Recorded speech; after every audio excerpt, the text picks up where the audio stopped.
Okay, welcome, ladies and gentlemen, to the We're Having a Good Time podcast.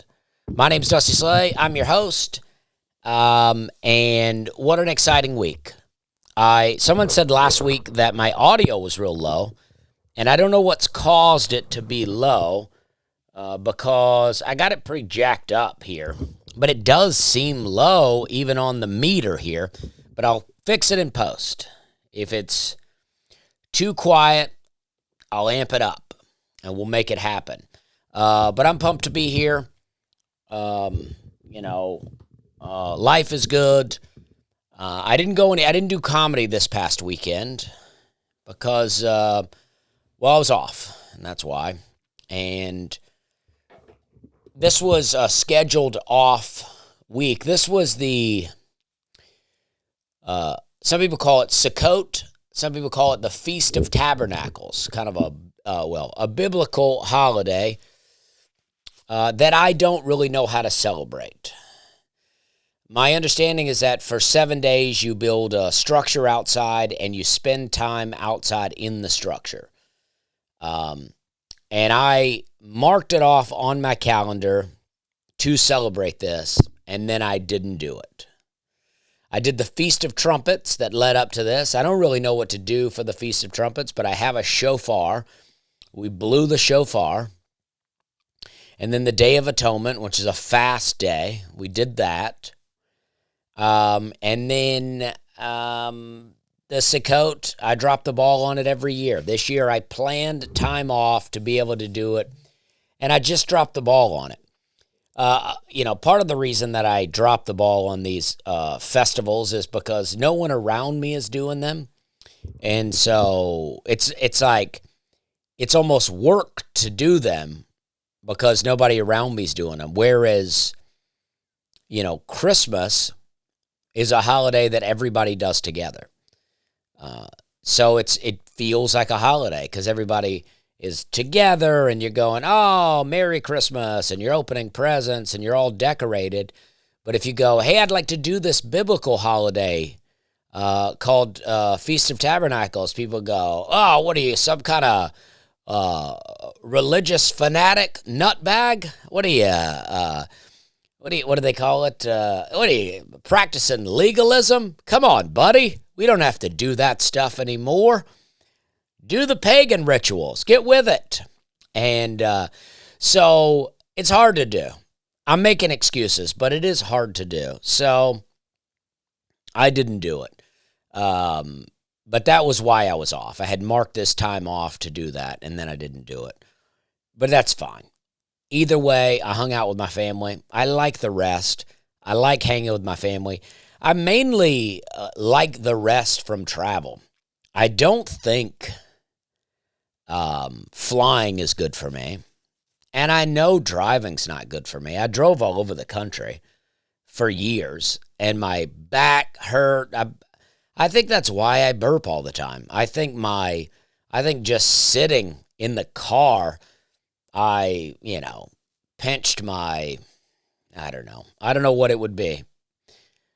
I remember the day that I started burping. Me and my wife went to Charleston, South Carolina, and we met up with her dad and his girlfriend, and they came down from Canada. We came from Nashville, and we all met in Charleston and hung out for the weekend. And we ate like maniacs, We went out on Sullivan's Island, and we went to Poe's and had a hamburger. We went to, I think it's Shem Creek. We had some fish down on the water.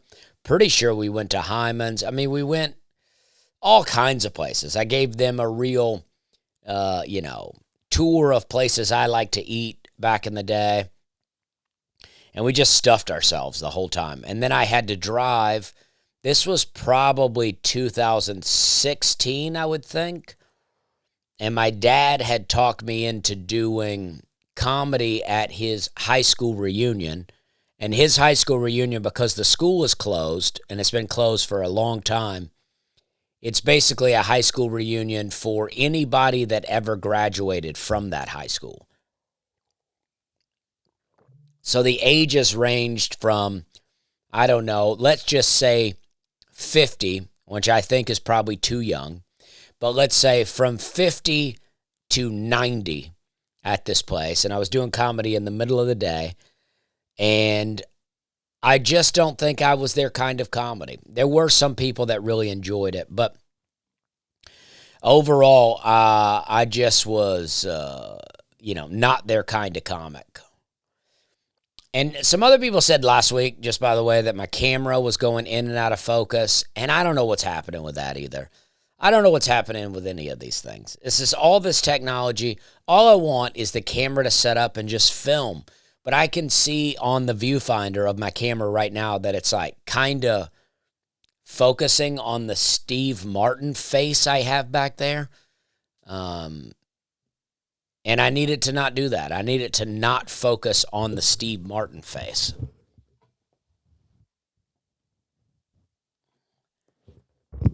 I'm going to try to zoom in a little bit there. That may help. I don't like that shot as much, but that may help.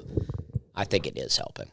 So, so me and my wife, we had to leave Charleston early in the morning and drive to Lafayette, Alabama, and I burped the whole way. I mean, we had to get up real early and drive, and I just burped the whole way. My wife slept, but I think she woke up at times to hear it, and she goes, "Gosh, you really burped a lot." And I was like, "Yeah, that was insane, huh?" And then I've been, into that ever since. But I have got some other information from people, and so I've made some adjustments to my diet. One of those, which I hate to say it, one of those was cutting out coffee. This is tea in this mug right now. This is in a Banda Cafe mug. A Banda Cafe is in Banda, Alabama, outside of Lafayette. And it says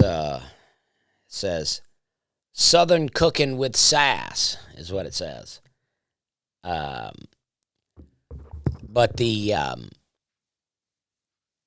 But I cut out coffee. I've not had coffee for the last 4 or 5 days, and I've been drinking caffeinated tea. But I cut up some ginger root and some turmeric root and put in the tea, let it steep for a while. So it's all stomach soothing things.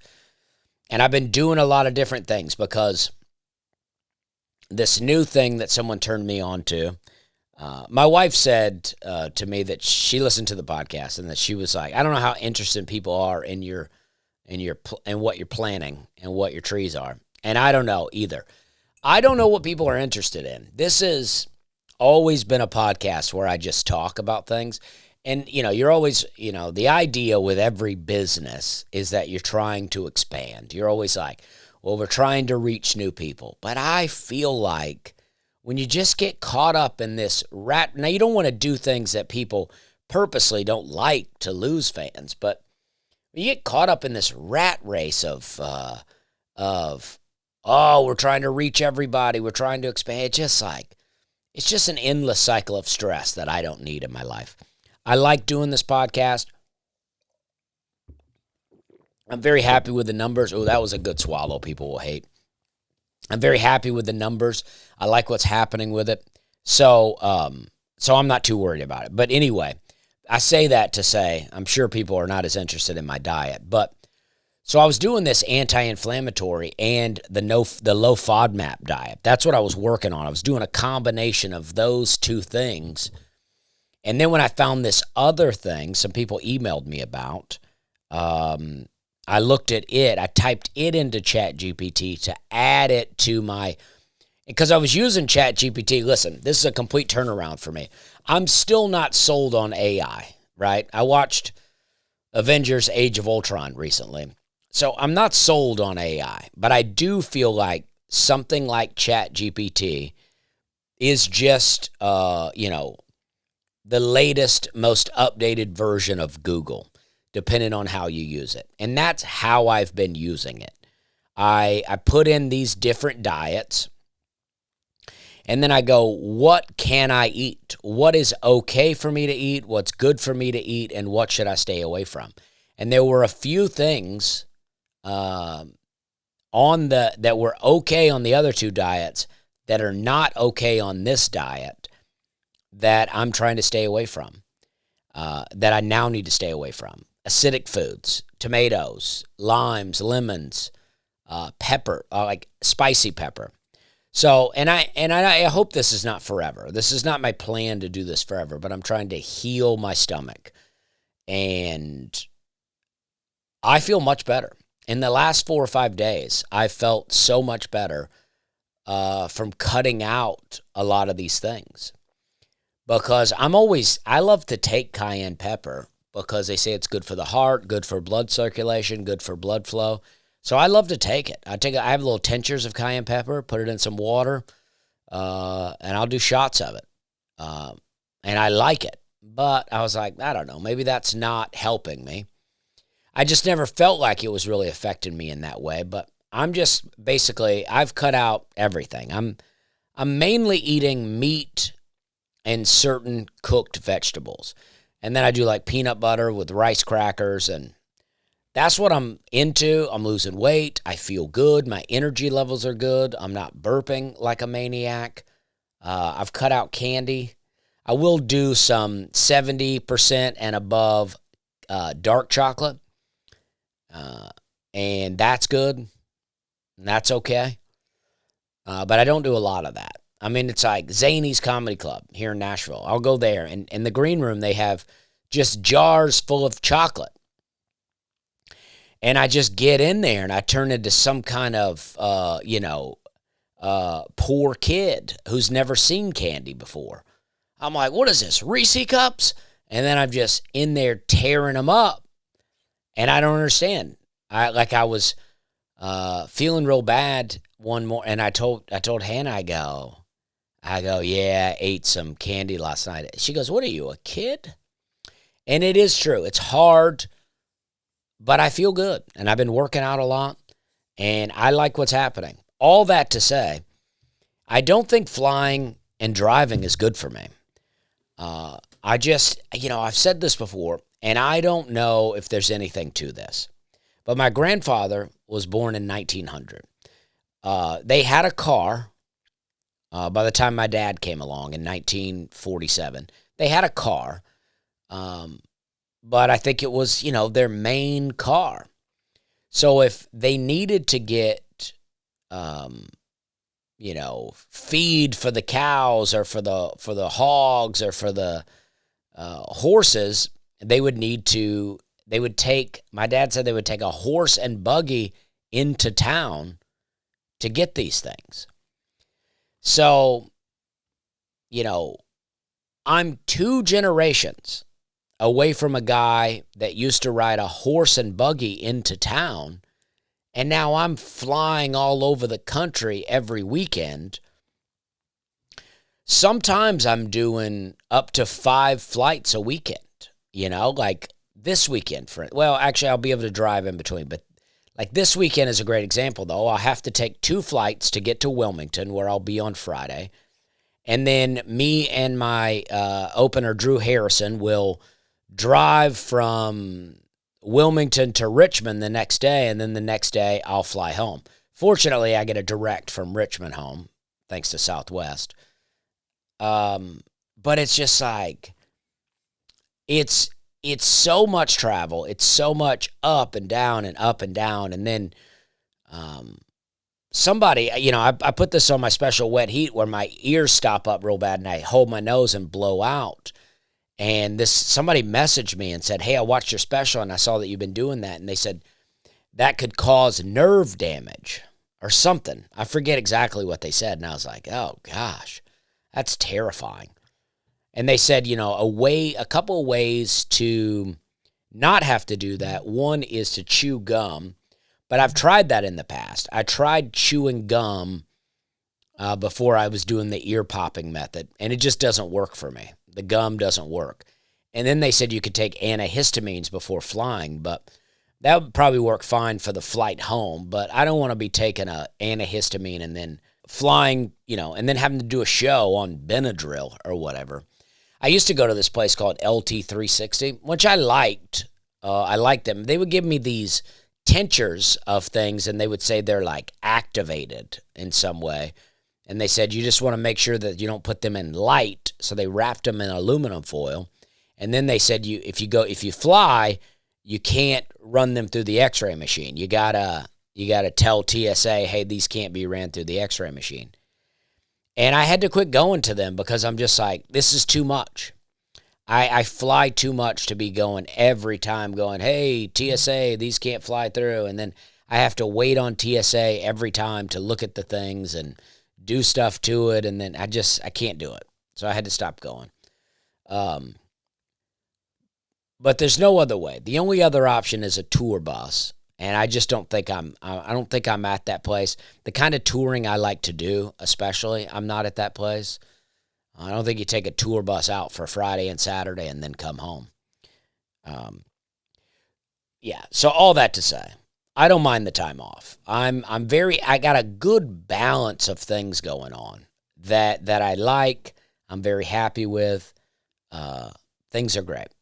I did a thing last night that I can't talk about, but it was very fun. I got to meet Brooks and Dunn. And that was exciting. I got to talk to them for a little bit, and they, told me that they said it was really cool about my bit about Hardworking Man. They said they got lots and lots of messages from people about the bit, and they said it was very exciting. And that's what I'm talking about. Listen, it's like Brooks and Dunn is obviously a legendary country band. But I can only speculate this. In our day and age, the way things are rapidly moving all the time, I feel like we have no love for the legends anymore. Like, it felt like when I was growing up, there was I was growing up in the 80s and 90s country era, and you had there was still this reverence for Merle Haggard and George Jones and Waylon Jennings and all these guys, to where now I just don't feel like we have any kind of reverence for anything past us now. Like younger generation, and I could be wrong. I'm just not in that generation, but I just feel like there is no reverence for those, people, like nowadays, no real reverence for 90s country people. So I feel like, that bit was on Netflix, and then it did very well on social media, and that's exciting. So they really liked it. They were very appreciative of it. I got to hang with them a little bit. I thought that was cool. I've made this joke before, but it is true. My first cassette tape when I was a kid living in the trailer park was Brand New Man by Brooks and Dunn. I had that cassette tape, and I love that song. And I remember listening to it. That's where this joke comes from, but it had such impact on me. I was ready to settle down. I was ready to change my lying and cheating ways as an 8-year-old kid. I mean, country music is so powerful like that. Like, you listen to some heartbreak song, and it's like, I don't even have heartbreak, but you want heartbreak, so you feel like you relate to the song more. I love it. There's a John Michael Montgomery song. He says, when I was 14, I was falling fast for a blue-eyed girl in my homeroom class.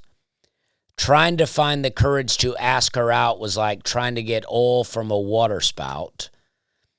And then he says, and I'm not exactly sure what he says right here, but I think this is what you can say that I can't say. I never did ask, and she moved away. I learned something from my blue-eyed girl. Sink or swim, you got to give it a whirl, right? That's the Life's a Dance song. Life's a dance, you learn as you go. Sometimes it's a great song. But that particular lyric where he said, I never did ask and she moved away. I learned something from my blue-eyed girl. Sink or swim, you got to give it a whirl. It's like, is that the lesson there? Because she moved away. So what happens if you asked her out and she said, yeah, and you guys hit it off, and then she moved away? Is the lesson really I should have did it because she moved away? I just feel like that was a real misstep in the lyrics there. She's gone. She's gone whether you ask her out or not. I think what you should say to yourself is, good thing I didn't ask her out because she'd be moved away. You know, I think that's the lesson. You go, hey, God was looking out for me. He goes, don't worry about that because she's about to move. That's what I think.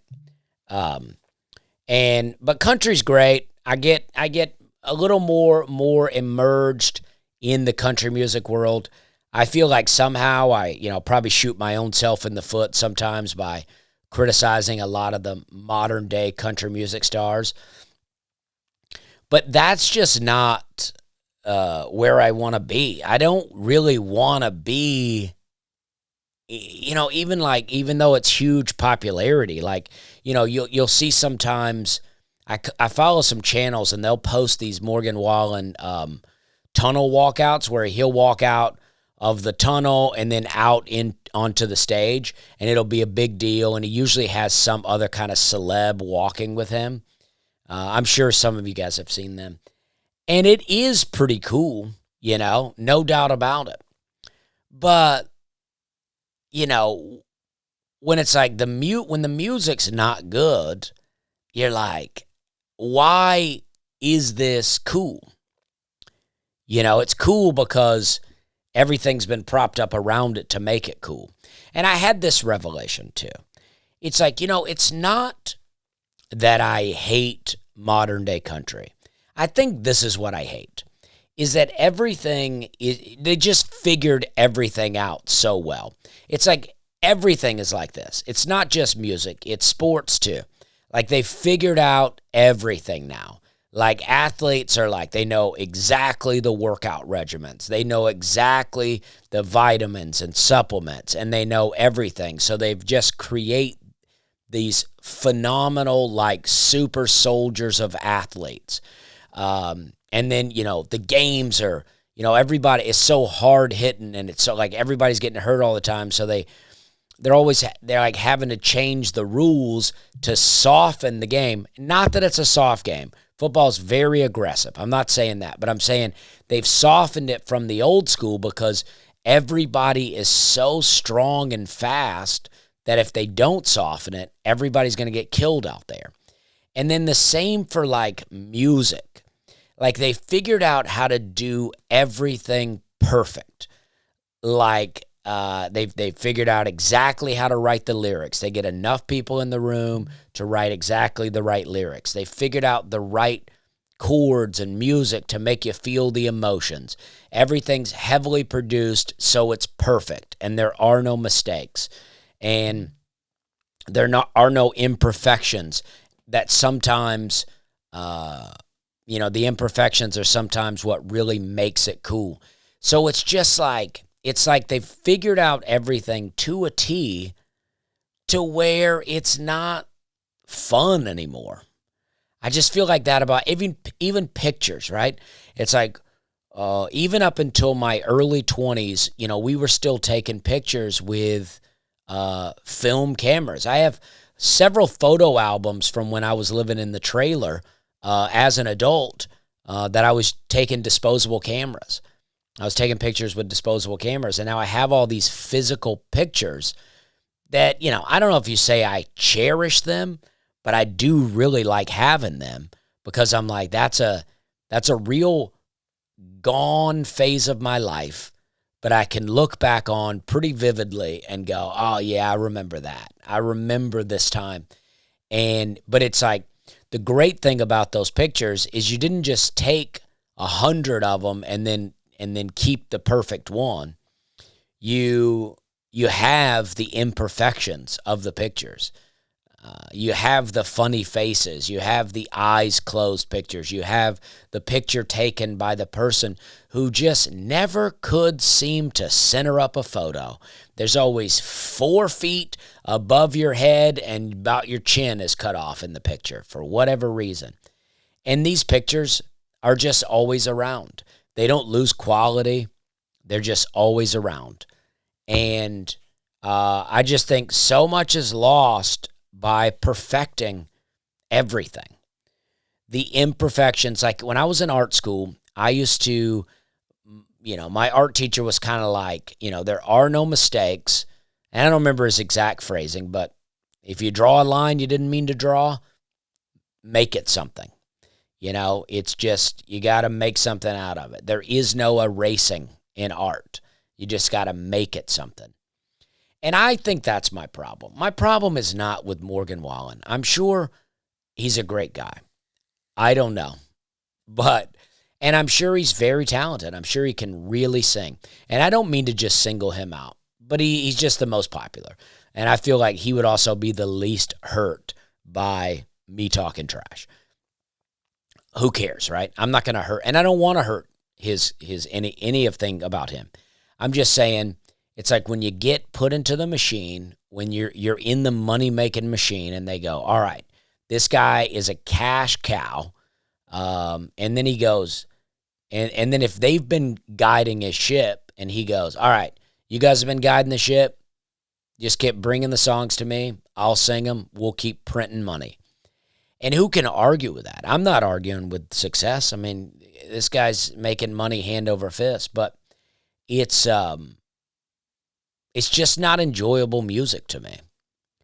And so that's why it's like, it feels, and then even some of my grittier, like, country singers that I like, they always seem to be, like, weirdly, like, anti-religious, anti-Christianity. They're like really living in this old world. They're like living in the 80s where Christianity ruled the country and was this, like the church was an oppressive force holding everybody down, where it's like, that's not the church anymore. That's not what's happening anymore. I'm sure there's, somebody that goes to church that's telling you, you can't, you can't wear that, but as a whole, the church has completely lost its power in this country. It's like, I feel like I saw something with JFK one time where it was like, he was like really trying to appeal to the evangelicals because he needed them to get the vote. I don't feel like you ever hear a president really like trying to get the evangelicals. I just don't feel like you really hear it much. They may mention it, but it's not that big of a deal because it's not Christianity these days in this country is not really a binding force that's holding people together for anything. It's very divided. There's so many denominations, and I think that's done purposely. So many denominations that you can't actually come together. We should just be under one banner of Christianity, and we just teach from the Bible. That is what we should do, but we get bogged down by all these other things, which I actually think is what legalism is. Legalism is you're doing what your church tells you to do as opposed to what the Bible tells you to do. I feel like if you're legalistic about the Bible, well, I think that's okay, right? I mean, it's like basically legalism says, a binding set of rules that you must follow. I think that's okay. If you're, as long as, and I think that if we're all like, okay, the rules of the Bible are this, we'll do that, then it's easier to come together and unite. But I just feel like the outlaw country guys, they're always like taking little digs at Christianity where I'm like, oh, I don't know why you keep doing that. Like, what is your problem? They're never taking digs at other religions. You never hear that. It's always Christianity. And I find that interesting. Anytime I see a comic that's like, I hate religion, whatever's going to follow is going to be digs at Christianity. You won't hear a comic go, oh, I hate religion, and then for the next 30 minutes do a bunch of Muslim jokes. You'll never hear it. So I just don't, and not that I want them to. I'm not saying do that, but you just never hear it. I always want to make that joke to people because I'll see, I used to see it at open mics a lot. And but I don't know what got me on that tangent. But I I just miss some grittiness of mainstream that I think we've lost, and that's my problem with it. It's not the individual. It's not because I'm like, I saw a clip of Joe Nichols on a podcast. I really like Joe Nichols, but I didn't really realize Joe Nichols was a religious guy. I mean, I know he did a song called, I think it's called Revelation. And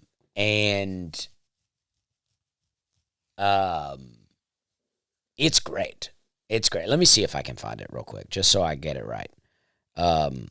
It's a really great song. I talked about it on John Chris podcast. I don't know. It's not even one of his top songs, but let's see. This is good. This is good radio here. Yeah, Revelation. Great song. And, but he was on a podcast and he was talking about putting out a song, and it's a longer story, but basically had Jesus in the song, and the record company was like, well, we want you to take Jesus out of it. We like the song. We want you to take Jesus out of it. And, if you do that, we think this is going to be a hit. And he was like, well, for my, the Christian side of me, he's like, you've really put me in a good place to be a good person here. You've put me in a good place to say, no, I'm going to stand by this, so that, because, the Bible says, hey, if you're, I don't know, I can't quote it, but basically, if you're taking heat on this earth for the Lord, then that's blessings in heaven. So he's like, you basically given me a great opportunity here. But then he said, well, they were true to their word, and they didn't use the song. They put the song on the shelf because he wouldn't take Jesus out of it. So that was great.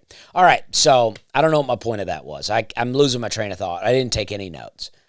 All right, so I've been watching Marvel movies. I've been going through the whole series. And so let's see. I watched Thor: Dark World. I don't know if I talked about it, but I did like it. I didn't really remember much about it, but I did enjoy that. I thought that was a good movie. And then I watched Guardians of the Galaxy, which I've seen, several times, but it's been years since I've seen it. I really forgot how good of a movie that is. That's a really good movie. Now, I think all of these Marvel movies have kind of a sinister darkness to it. Some people have broke it down to where, like, all the heroes, the Avengers, all those guys, they're like the fallen angels. They represent the fallen angels, and Thanos represents, their dark representation of God. So I think there is a darkness to it. But just for the sake of being a movie, really great. Guardians of the Galaxy is unbelievable. And then I watched Age of Ultron, the second Avengers movie. I might have skipped one in here that I watched, but I'm working my way through them. But Age of Ultron was really great too. I don't think I appreciated it the first time around. I maybe didn't really understand what was going on. But this is the only time I've ever rewatched Age of Ultron, and it's really great. I liked it, but in that movie, the Vision character is really trying to play God. There's a scene where there's a bumper sticker in some ship that they have, and it says, Jarvis is my co-pilot. And Jarvis, if you're not familiar with it, is like Iron Man's AI, kind of helper that talks to him in his helmet and helps him do things. So, and then Jarvis is my co-pilot is, like a spoof on the bumper sticker. God is my co-pilot. Jesus is my co-pilot, sort of thing. So I thought, well, that's interesting. And then as you get later into it, once Jarvis is kind of given a body, the AI goes into this artificial body that they created, and he says, as he comes to life, basically, he says, because they think he's Ultron or whatever, an Ultron creator, and he says, I'm not Ultron. And then he says, and then they go, oh, okay, well, maybe he's Jarvis. He's Jarvis in a body because he did come from the Jarvis program. He said, I'm not Jarvis. And then he says, I am, which that's a reference to God. I mean, God says to Moses in the desert, I am. He says, Moses says, who should I tell them sent you? And I feel like that's what he says. I should really do some research in the Bible before I read that, but I know that I am is a reference to God. So I thought that was interesting. I was like, ugh, that's a little dark in a way. But as far as the movie goes, it's fantastic. And Thor is basically, they say Thor is a god, and I think Thor is from mythology, like some religions, maybe like the Irish or the Scottish or somebody, actually kind of worshipped Thor as a god.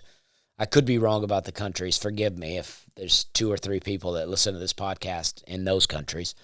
But I think he's like a Norse god. And then he has the hammer that only he can pick up. They even have a scene in there where they have all the Avengers are kind of drinking and partying and all trying to pick up the hammer, which Captain America is able to pick it up a little bit, which is, if you read comic books, you know that Captain America was like one of the only guys who could pick it up because you had to be worthy to pick it up.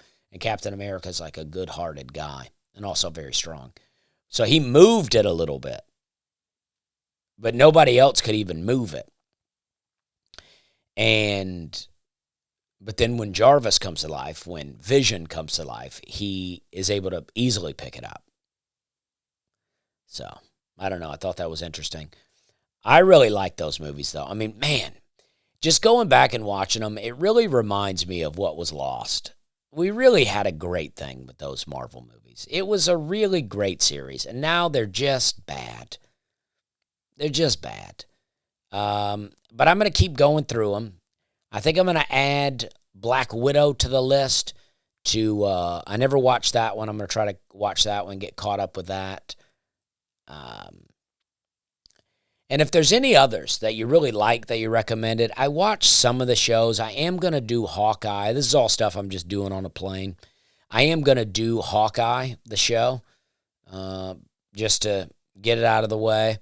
But I watched Loki, and I didn't really like it. I think a lot of the reason that I don't like it is the multiverse is really what started to lose me. I'm so bored by time travel and the multiverse. Some time travel movies are done well. Back to the Future is the best. I love those movies. There was a movie called The Time Machine, I think it was called. I really liked it. It was like a scientist. His wife got killed, and then he wanted to invent a time machine to go back and keep her from dying. But, for whatever, I think he kept going back in time, and no matter what he tried to do, she died every time. So he could not fix it. And he got so frustrated, he ended up going like way forward in time to like some weird caveman type place.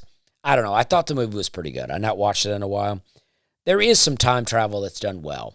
And I'm not saying early Marvel multiverse stuff was bad, but it started to get bad, where you just can kind of use it for anything.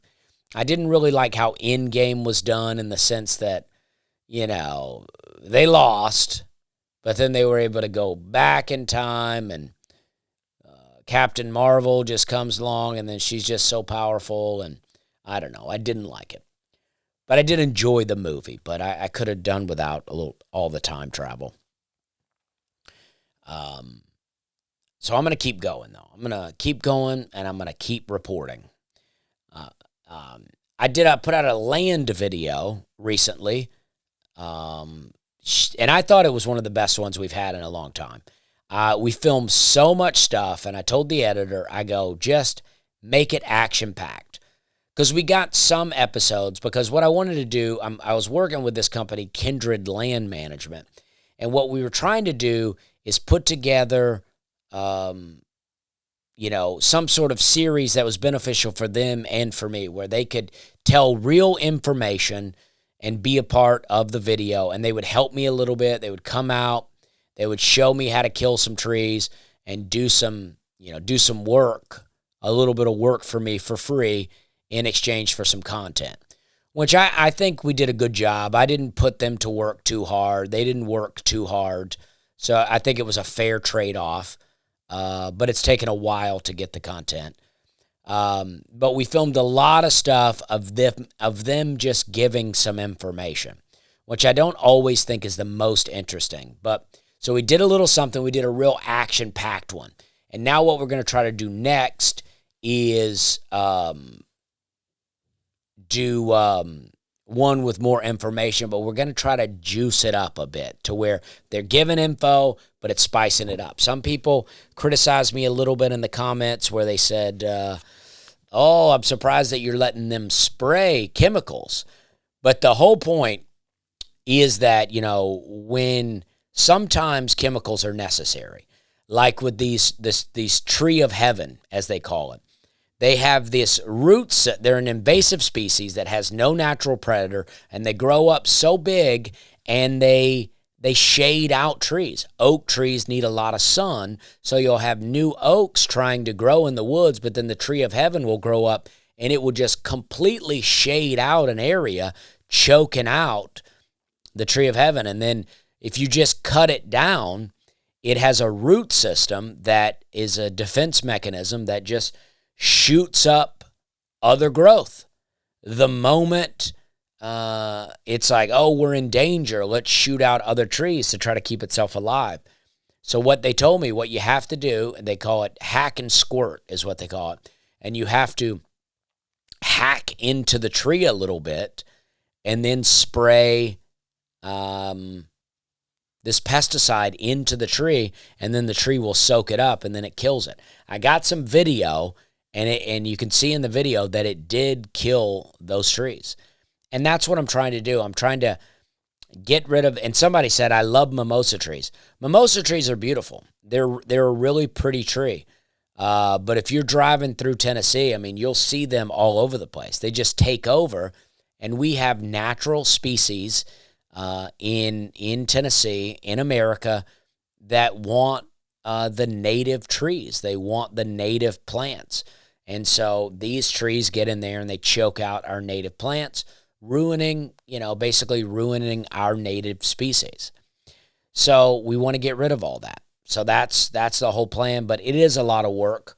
And if I and I think they do a fair price. I don't think they're more expensive than anyone else, but it can be quite pricey to try to undertake something like this, because what I wanted to do was kind of turn the whole field into native species, but that's actually quite a process. But we may do something like that. We may get some filming going, but I just got too many things going on at my house now. But I'm excited about what I got going on. So we are going to try to Airbnb the cabin, and I'm working on a couple of things, but I think we are going to try that. I don't know how many renters we'll get out in McMinnville, but we don't want to lose the ability to go out to McMinnville and stay, because I like going out there. I like the town. I like the land. I enjoy it, but it would be nice not only just to make the money. It's not necessarily about the money. It's like things not just sitting up. I just don't want the house to just sit up. But if I full on rent it out, then we'll never be able to go out there. So we're going to try to do a few things, see what we can make happen. But the video is very good. If you've not watched it, I'd go check it out. I think it's a fun video, and we got some others on the way. But I love that. I love that project of that. Other comments that I've gotten. Nate Land came out today. This is Wednesday. I'm recording this. It'll come out on Thursday. But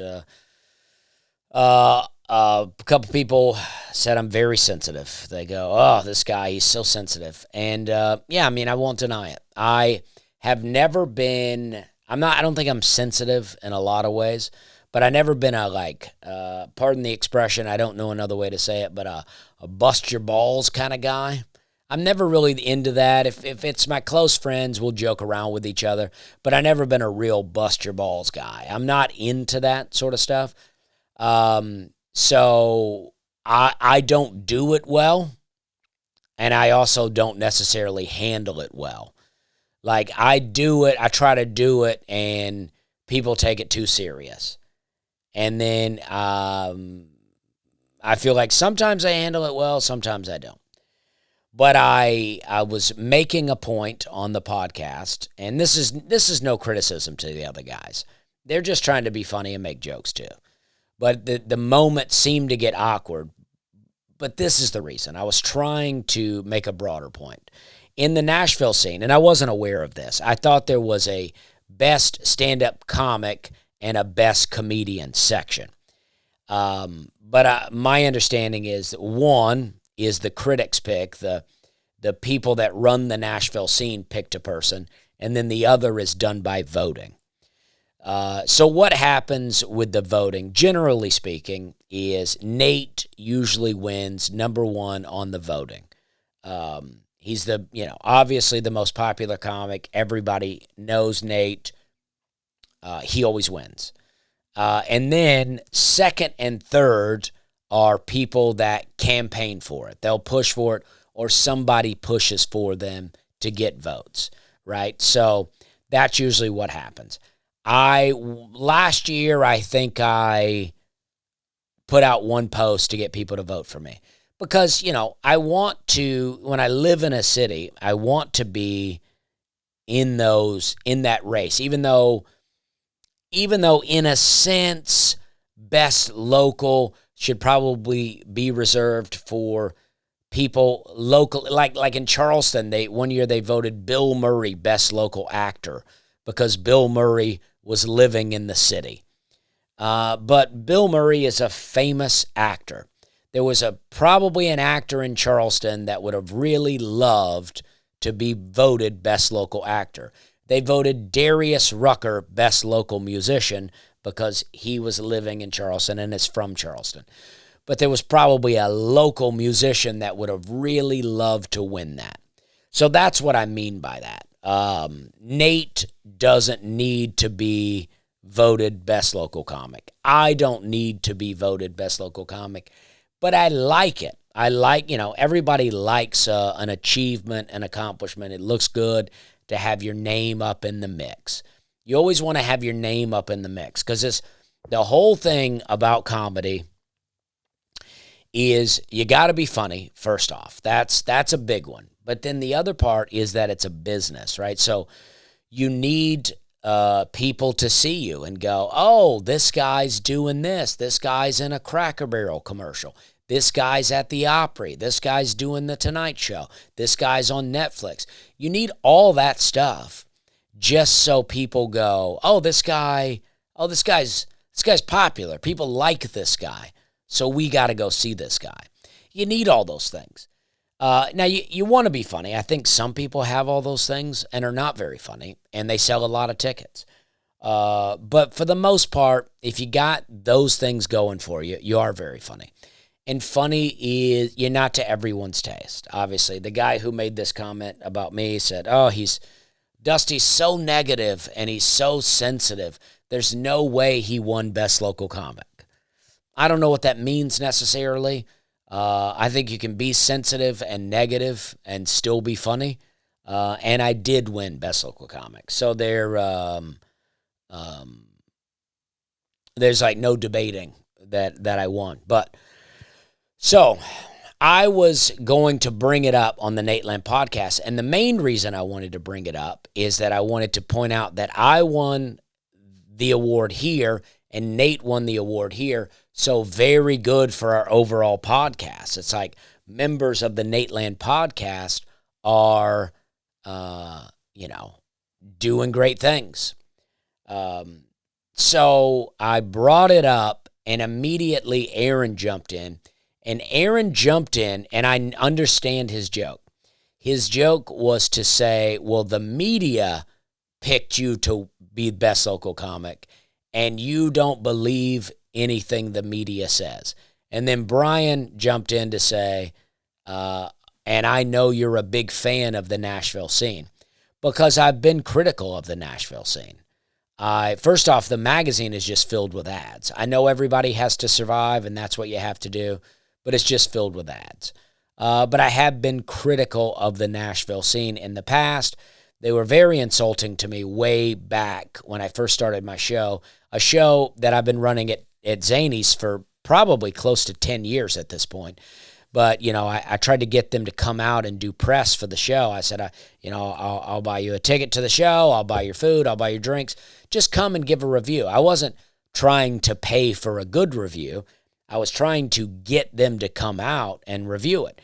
They could be honest about their review, but just come review it. And the guy back then, I don't think it's the same guy, but he goes, "Oh, another guy running a local show. Way to go." Something like that. And I was like, okay, buddy.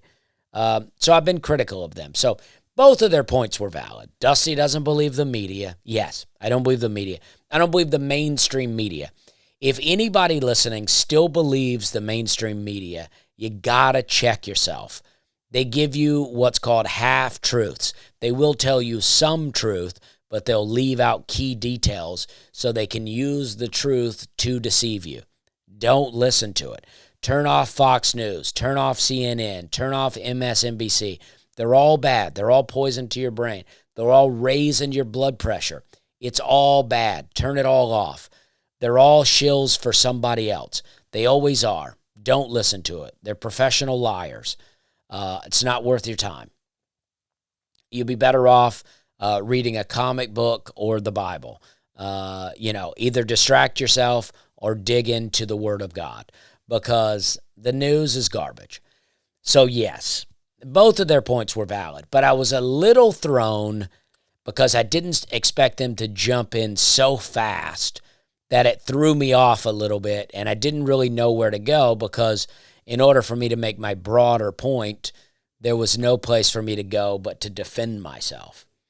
And there is this thing now where if you defend yourself or defend your position, I see it all the time online, where someone will say something and then people come on to argue the point that they made, and then they go, "Oh, I really made people mad now," or they'll go, "You mad, bro?" Stuff like that, where it's like, well, I'm not mad, but I'm defending my position. You've criticized me, and now I'm defending my position. And so anytime people defend themselves now, they're labeled as sensitive. And I get it. Listen, I can take a joke, and I am fine. And I don't, of all the things, the accomplishments I've had, I would not say winning Best Local Comic is high on that list. But Nashville's a big city. It's a hot city. And I am honored to have the critics, the writers of the Nashville scene pick me as best comic. And I appreciate it. But yeah, I mean, I'm not parading it around out here like I'm the best or anything like that, but I do appreciate it, and I think it's worth mentioning.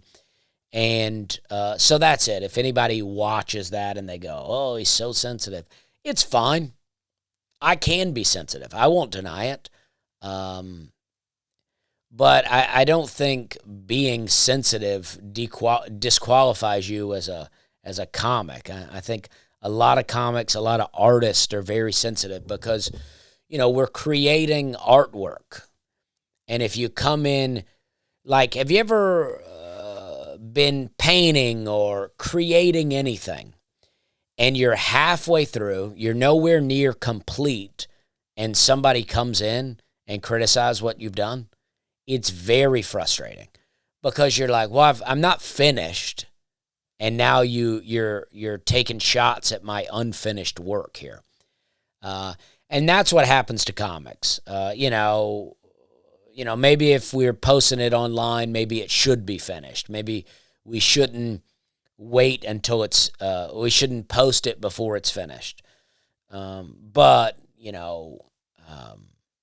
that is what happens. We post a video online, and then people come on and immediately criticize it. And, it's easy to get sensitive about it. It's also everyone that criticizes me online, for the most part, especially on YouTube, usually does not have an avatar. It's not a picture of themselves, and it's not their real name. And I don't want that. There are government officials that are trying to pass digital ID, which I think is very bad, where they want you to actually have your ID to be able to log in online, so you can no longer have, like a fake account where, you can comment or you can argue with people online without having your name there. I don't want that to be the reality. I did that one time. I created a fake account and I would go on and argue with people. And I found out real quick that that is not worth your time. That is it's just it's such a waste of time. So I deleted the account. But I want people to be able to do that. And I don't think the government should say, this is what you have to do. It's very bad. It's bad news. Digital ID, very bad. I basically think everything the government does is bad. You can argue semantics if you want, but there might have been some good stuff in the beginning, and so some of those things are put into place and they're good, but it's basically all bad. In my opinion, there's nothing good that they're doing. And then they always want to raise taxes because they got to fund something else when they have too many people working there. And I've noticed, since the government's been shut down in Tennessee, it's just been beautiful blue skies. I don't think there's been a cloud in the sky since the government shut down. It's amazing to see. As Willie Nelson would say, blue skies smiling at me, nothing but blue skies do I see. It's just unbelievable. I got a couple of packages that people have sent me. I went to my post office box the other day, and there were a bunch of packages. So I already opened them, but I'm just going to try to open a few of them here on the podcast and give some people some shout-outs. Just to say thank you. I've been meaning to do this for a long time, but I got so far behind with it that I thought, well, if I start now, there'll be so many people that I never thanked. But then if I don't start now, I'll never start. So here we go. I'm going to grab them. And if you want to send something, don't feel obligated to send me anything, ever. But if you want to send something, my P.O. Box, it's P.O. Box 8146, Hermitage, Tennessee 37076. So the first one is coming from Ashby Frank. This is a CD, which I will listen to. And then a hat that says Yacht Grass, which that's making me hope this is some yacht rock music here. I mean, I'm into yacht rock. So thank you for that. I appreciate that. Let's see. Oh, this is coming from Jared Fleming. Jared Fleming. Beautiful picture. And a note. I'm not going to read the note on the podcast. I don't know if they want me to do that. But it's some leather things. I'm assuming these are coasters. Thank you, Jared. And a leather belt. I love a belt. I've gotten a couple of belts lately. I'm not able to untie this right now. It's probably easier than I'm making it. There it is. Okay. But a nice leather belt here. Cool design on there. Thank you, Jared. I appreciate that. I will wear this belt. It smells like leather. I love the smell of leather. Okay. This is coming from Cheryl. Lives in the area. And I appreciate this. Note here, again, I'm not going to read it on the podcast, but I have a video out there where I'm being sad about having to get rid of my hand truck. Now, I wish I had the hand truck because where I live now, I got a bit more room, and I could use the hand truck. It may be time to go buy another one, but I got a video out there. It's a very good video about me giving my hand truck to Goodwill. And so Cheryl here has sent me a little hand truck. Some people call it a dolly. I don't know if you can see it. I'm trying to, but yeah, it's a little hand truck there. Thank you, Cheryl. That's great. I appreciate that. All right, let's see. This is from Champagne Apothecary. I don't know what that is, but to the Slays. Thank you. This is Oh, this is tallow, I think. Let's see. Well, it's from this company that you can see right there. Some information on the back. Nice, different, what do they call it? Apothecary. It's skincare, and I appreciate it. Thank you. That's very nice. We will get into that. I'm sure Hannah wishes I'd given that to her already. Okay, let's see. Here we go. Oh, this is tallow. Clara and Fritz Tallow Shop out of New Jersey. Okay. There's a note from them. And then they just sent lots of little tallow products. This is a facial serum, some chapsticks, lots of different tallows there.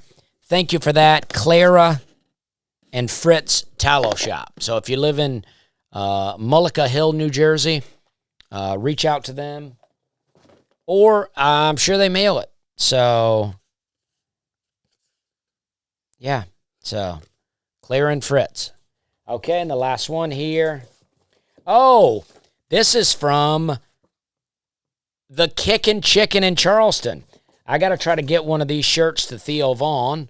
But me and Theo talked about the Kickin' Chicken when I was on the podcast with him.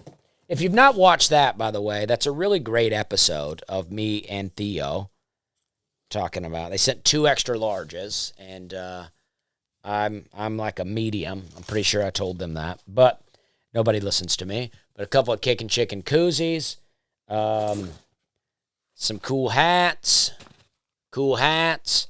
I'll try to get that out to Theo. A mug there. Yeah, I'll try to get all these things to him. We used to, when I lived in Charleston, I used to host trivia at Kickin' Chicken for a while. That wasn't my main gig, but I would sub for Bill Davis there some. And my friend and comedian Bill Davis, I would sub for him there some. Feels like something else is in here. Okay. I would sub for Bill some, and that's it. Thank you, guys. I appreciate those things. I saved that. I had already opened it, but I saved it. You know, I wanted to do it for the podcast. But the Kickin' Chicken was great, and I would eat there a lot. I mean, this was back when I was still eating pork, but they had a sandwich called the Kickin' Chicken sandwich, which was a sub, and it had fried chicken, provolone cheese, and then just bacon crumbles. Very good. And then they had a sandwich called the Big Deal, and then the Ultimate Big Deal, which I think was like ham and turkey and chicken and bacon and cheese. Delicious sandwich. I was pretty fat back then, but it was a delicious sandwich. I would go to Kickin' Chicken all the time and just tear it up. The one downtown was really great, and it's gone now. That's very sad. The one I went to the most, though, was probably on James Island, and I don't know if it's still there or not, but I hosted trivia there a couple of times. That was one where I was subbing for someone, and I was hosting, and I used to drink a lot while I hosted trivia, and then I would also have to do math.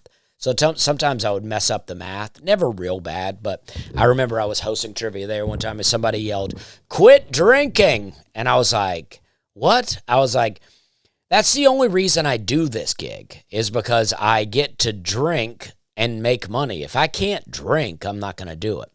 I did keep doing it after I quit drinking, but I wish they would have known. I wish they would have sent me. I wear a medium to a large shirt, so an extra large is not going to do me any good, but I'll try to dry it real hot and see what I can do. But I appreciate you guys listening to this podcast. I don't know if if you're into reading your Bibles or not, if you listen to this, but read your Bible. Get yourself an ESV Bible or a King James Version Bible. I bought a Geneva Bible, I think 1560 or something like that. Apparently translated Old and New from the Greek Septuagint. I've not started reading that yet. It's huge. I don't know where I'll read it, but get into it. Now's the time. Things are, I don't think things are getting better. I don't think things are trending in a good direction. It feels like we have some minor wins here and there, but things are not getting better. And, I think Christianity is the best religion. Jesus says, I'm the only way to heaven. And it's a religion that's welcoming to everyone. Everyone is allowed to be a Christian. All you have to do is accept Jesus. It doesn't matter anything. It doesn't matter race at all. It doesn't matter where you come from.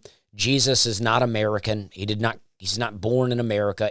Christianity is not an American religion. I think so many people just think of, when they think of Christianity, they think of an old Southern preacher. Now, to me, that brings me comfort. But to other people, they're not into that. But that's not who it is. Christianity is not from the South. So, and if you've had a bad experience with a church or a preacher in the past, I'm sorry. But don't reject the Bible because of that. You don't need a church. I'm into going back to a church. I want to go back to a church. So I'm not saying don't do it. But I'm saying you don't need it. You have no need for an intercessor in between you and God. Jesus is the intercessor for you, that you can have direct communication with God. You don't need to go through a priest or a preacher or a rabbi or anything like that. So there's no one that can hold you down. Just go right to God.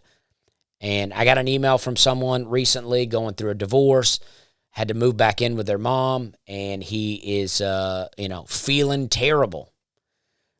He feels like he's lost everything at like early 30s, But I changed my entire life in my early 30s. In my early 30s, I quit drinking. I got closer to God. I read my Bible more. I started to become more in tune with God and more into doing some things that I had not been doing before, like not eating pork, not celebrating the pagan holidays. And my life drastically improved. I basically got my life all the way back down to, it was as if I lost everything. I gave up everything, but it was as if I lost everything. And I worked my way back up into a better place. And so don't let anybody hold you down out here. If you lose everything, don't get depressed. Just think of it as a reset and build yourself back up. Okay. I appreciate you guys for listening to this podcast. You guys are the best. I appreciate all the emails. I get very nice emails from people. I get way more positive emails than I get negative feedback.